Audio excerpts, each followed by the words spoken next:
Hey there, Market Monday time once again. Thanks for joining us. It is October 6th to be exact. Before we get in this week's numbers, going to ask you again, hit that subscribe button, smash that notification bell, and you'll be in the know next week when we drop the next Market Monday. We really, really appreciate it. Again,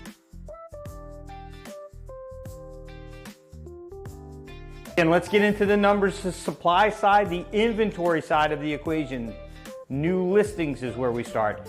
2,261 new listings have come on the market so far this year. That's up 54 from last week.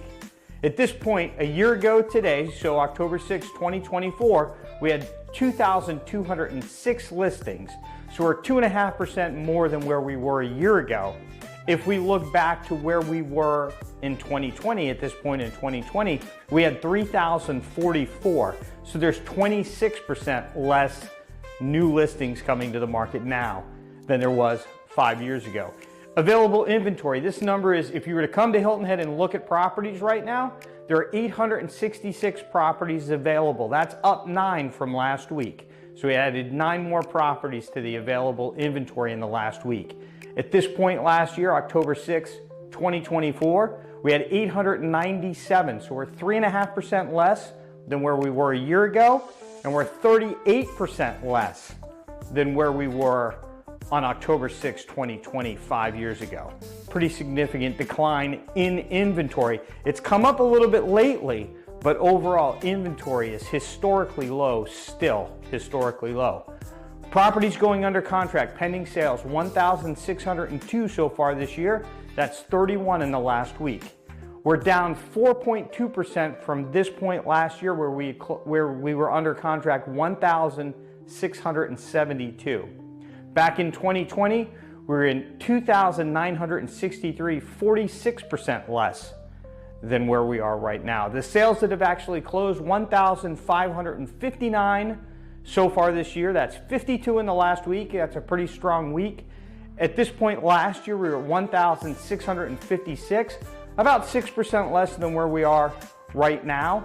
And in 2020, at this point, we had closed 2,629, 41%. We're 41% less now than where we were back 5 years ago. Absorption rate, the amount of time that it takes for our existing inventory to get consumed based on the current sales activity, we're at 5 months. We're up 1/10 of a month in the last week. At this point last year, we were at 5 months as well. But at this point in 2020, 5 years ago, it was at 4.3 months. So we've crept up a little bit over the last 5 years. I think these numbers are getting ready to flip, and they're going to really start to go down here in the next couple months. As evidenced by days on the market. Days on the market in the last week dropped by 30 days. So we were 107 last week. This week we're at 77 days on average of properties on the market. At this point last year it was 87, so we're 12% lower than we were last year. And 5 years ago, September 6th, 2020, it was 145 days was the average. So we're down 47% from that. What has this done to our property value? Median sale price on Hilton Head Island, currently $757,950. That's up from $746,000 just last week. Last year at this time, we were at $709,850, so just under a 7% increase in property values over the last 12 months. And if we look back 5 years ago, at this point 5 years ago, we're at $408,650, so we're 86% higher now than where we were just 5 years ago. Again, median sale price, $757,950. Nothing to sneeze at. So a quick wrap up, your Hilton Head numbers. Inventory is down 3.5%. Closed sales are down 5.9%. Prices are up 6.8%, almost 7%. And our absorption rate, the amount of inventory that we have based on the sales pace that we're currently at, is level at 5 months. If you're a seller, you know, it's really interesting to watch the market week in, week out. If the news is great, the market's totally bananas. If the news gets a little bit weird or people get preoccupied by the news, it's very much kind of a cautious stance. I'd say that we are, in the last week, moved a little bit more to a cautious stance. Mainly, I think, just because of the governmental shutdown that's been going on. I think that's just affecting people's buy decisions. It's also having greater impacts, which we'll talk about in just a moment. If you're a buyer, you know uncertainty is your friend. If you have the guts to see the uncertainty, make an educated decision and move forward, oh my gosh, I've been saying this for weeks. I've been saying this for months. The deals that are out there are just absolutely amazing. I myself bought a property in this last week just because I think there are just so many opportunities out there, and the time was just right for the right property at the right time. So if you're a buyer, I hope you take advantage of this time as well.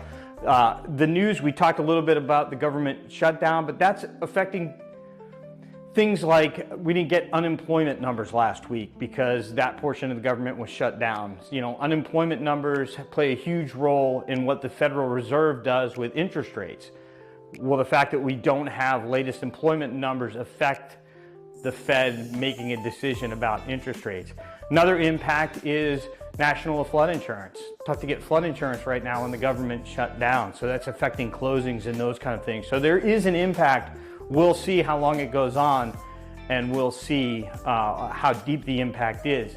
I guess the question I have for y'all out there is, do you think this lack of information is going to affect the Federal Reserve making a decision on interest rates? Again, all the rumors right now is that we should expect another interest rate cut this month in October. Do you think the government shutdown is going to impact that at all? And then the last little bit of news, I thought this was really interesting. This week, Realtor.com came out and they said October 12th to the 18th, based on all their information, is the best week to buy real estate in 2025. Why? They said there'll be more inventory, and based on everything that they look at, they think the average buyer will save about $15,000 if they buy during that window. Let me know what you think. I don't know how they say that, but that's what they're saying. You let me know what you think. You think that the October 12th to the 18th is the best time to buy? Are you buying? Are you thinking about buying? Have you decided not to buy? Tell us, leave it in the comments, and we'll see you next week.